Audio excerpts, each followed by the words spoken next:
안녕하세요. 단드로이입니다. 비가 계속 내리더니 오늘은 비가 그쳤어요. 그래서 저쪽으로 파란 하늘빛이 아주 조금 보입니다. 원래 일요일 저녁에 여러분과 만나기로 했었는데 이번 영상은 하루 지나서 오늘 만나게 되었네요. 기다리신 모든 분들께 미안한 마음이 한가득입니다. 오늘 그림은 독립문역 부근에 있는 엘버트 테일러 가오 딜쿠샤입니다. 좀 생소하신 분들도 계실 거예요. 오늘 그림 보실 때의 관점을 말씀드릴게요. 그림이 점차 그려지면서 자꾸 지저분해지는 이유가 뭘까요? 내 그림만 그런 것 같습니다. 처음에는 산뜻하게 시작되다가 마무리 단계로 갈수록 그림이 지저분해진다고 실망스러운 말씀들을 자주 하세요. 시작은 나름 괜찮은 분위기였는데 왜 뒤로 갈수록 지저분해질까? 원인부터 말씀드리면 첫째, 처음 느낌을 끝까지 가져가지 않아서 그렇습니다. 처음 마음이라고 표현해 볼까요? 처음에 이 그림 그려야지 하실 때 어떤 느낌을 담고 싶어서 그리기로 결정하였는지를 잊는다는 거예요. 혹은 그리기로 한 이유를 모릅니다. 그냥 좋아요. 사람이 끌리고 좋아지듯이 이유를 모를 때가 있어요. 그렇지만 그 느낌은 있죠. 그걸 그리는 마음을 잊지 말라는 겁니다. 우리는 처음에는 그 느낌이 마음에 남아있다가 막 열심히 그리다 보면 그 마음은 잊은 채 그저 묘사만 신경 쓰게 됩니다. 그러다 보면 처음에 마음을 잊게 되는 거예요. 그래서 저는 머리 묶고 한참 그리다가 가끔 머리를 천장을 향해 들고는 기억을 해냅니다. 내가 왜 처음에 이거 그리려고 했지? 라고요. 그러면 처음에 마음이 확 다시 옵니다. 그러고 나서 화면을 다시 보면 내가 지금 왜 이걸 묘사하려고 이렇게 하고 있지? 할 때가 있어요. 그림을 그릴 때 중간중간에 멀리 놓고 보는 것처럼 마음도 중간중간에 멀리 놓고 바라보세요. 그림이 자꾸 지저분해지는 이유 두 번째, 잘 그리고 싶어서 많은 묘사를 하거나 같은 곳에 반복적인 터치를 하기 때문입니다. 사진을 찍어 오신 경우에는 크게 화면을 확대해서 보시게 되는데 그러다 보면 잘 보이지도 않는 부분을 묘사해 주려고 눈 아프게 들여다보세요. 잘 안 보이면 잘 안 그리면 되고요. 굳이 이건 이렇게 생긴 걸 거야 추측하면서 자세히 묘사하는 경우도 종종 보게 됩니다. 현장이면 가까이 가서 보면 되는데 사진은 그것이 안 되게 됩니다. 그럴 때는 방법은 현장에서 사진 찍을 때 가까이 가서 잘 살펴보고 오시거나 아니면 잘 모르는 건 모른 채로 놔두면 됩니다. 그림이 자꾸 지저분해지는 이유 세 번째, 한 곳을 그렸는데 마음에 안 드는 경우예요. 펜드롱의 경우 지울 수 없기 때문에 그 위에 다시 수정해서 바르게 그으시면 됩니다. 잘못 그은 선과 제대로 그은 선은 겹쳐지지 않아서 진하게 보이거나 지저분해 보이지 않습니다. 그거 나름대로 펜 드로잉의 재미로 남게 되거든요.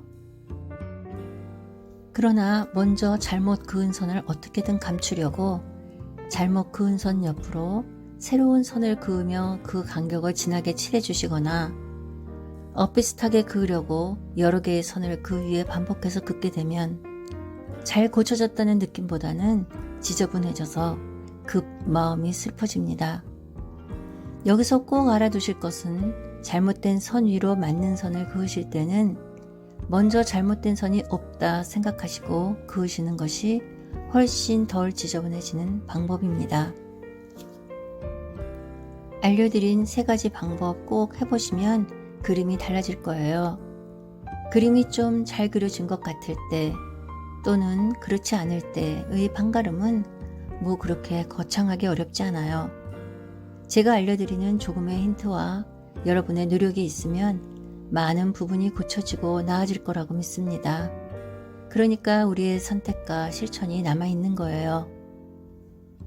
며칠 전에 시립미술관에서 전시하는 에드워드 호퍼전을 관람하였어요. 여러분도 다녀오셨나요? 안내 책자에 실린 내용은 늘 느끼는 거지만 이 작가의 작품을 제대로 관람한 거 맞나 하는 거창하고 틀에 박힌 문구들이 즐비합니다.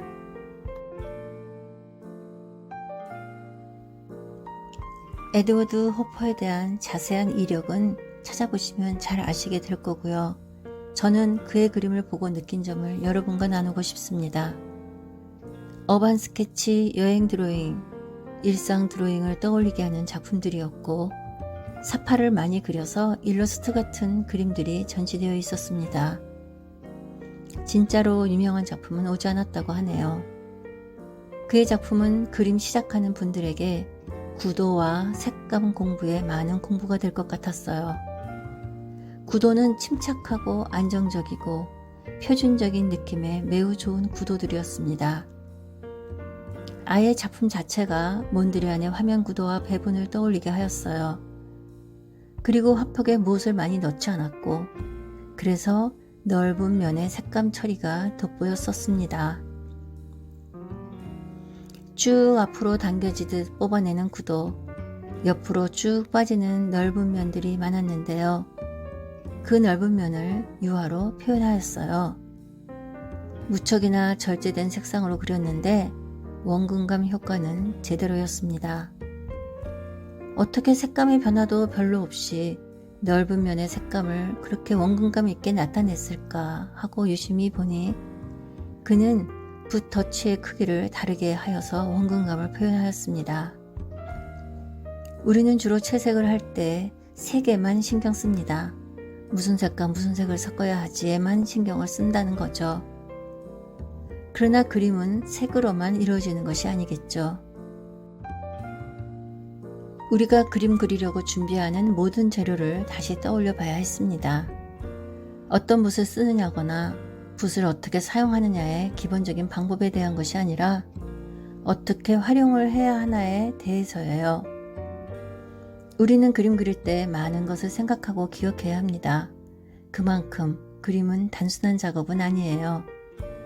꼭 복잡하게 생각해야 멋진 그림이 탄생된다는 것과는 전혀 다른 이야기입니다. 복잡하게 생각하는 것이 아닌 풍부한 감수성을 담아 그려내자는 의미입니다. 오늘은 덥네요. 여름이 다가오는 소리겠죠. 올해 여름도 많이 더울라나요? 건물에 붙여진 딜쿠샤는 기쁜 마음이라는 뜻이래요. 미국인 엘버트 테일러와 아내 메리 테일러가 1924년에 지은 집입니다. 원래는 임진왜란의 명장 권율의 집터였던 곳이랍니다. 엘버트는 광산 사업가이자 AP통신 임시 특파원으로 일하였어요.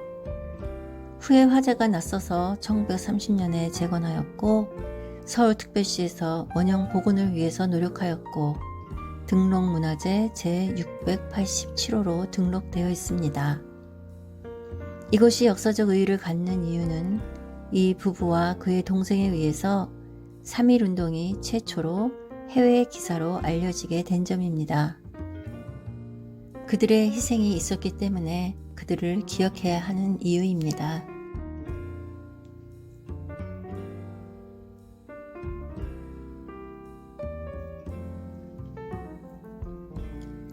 이날은 햇빛이 없는 날이어서 빛과 그림자의 음영의 표현이 없어서 드라마틱한 느낌은 없습니다. 그러나 그릴 것이 많은 건물이었고 그래서 그 안에 많은 표현이 있습니다. 서양식 창문, 돌담, 나무로 된 가림벽, 멀리 보이는 담쟁이, 벽돌로 된 난간 등등 여러 표현이 있는 그림이니 자세히 보시면서 여러 표현들을 관찰하시길 바랍니다. 어려운 그림과 그릴 것이 많은 그림은 다른 겁니다. 시간이 좀 걸려도 한번 그려보신다면 다양한 표현을 배울 수 있는 좋은 기회이니 여러분도 그려보시길 추천드립니다. 이 그림 그릴 때 전체적인 건물의 기울기 보조선을 꼭 긋고 그리세요. 처음 이 영상 시작할 때 제가 그었던 부채살 같은 보조선을 말씀드리는 거예요. 그 중에 눈높이 선도 그어주시고요. 이 종이 위에 소실점은 보이지 않지만 어딘가에 있다고 짐작하시고 하시면 됩니다. 오늘은 그릴수록 지저분해지는 나의 펜드로잉에 대하여 도움드리고자 3가지 말씀드렸습니다. 첫째, 처음 마음을 중간에 가끔씩 떠올리면서 하면 전체 그림의 분위기에 상관없는 묘사에 얽매이지 않게 된다. 둘째, 많은 묘사를 하지 말자. 안 보이는 것은 안 보이는 대로 남겨두자. 셋째, 잘못 그은 선이 있을 때 맞는 선을 그을 때는 대담하게 한 번에 긋자. 덜 지저분해지는 깔끔한 펜드로잉을 하시길 바라는 마음에서 도움 말씀 드렸습니다. 커뮤니티에도 오늘처럼 업로드를 미루게 되거나 전달할 내용이 있거나 드리고 싶은 이야기 있을 때 글을 올릴 거예요. 오셔서 여러분의 글도 남겨주시면 됩니다. 오늘도 저와 함께 해주셔서 고맙습니다. 변덕스럽고 점점 더워지는 날씨에 건강 조심하시고 다음 주에 꼭 또 만나요. 고맙습니다.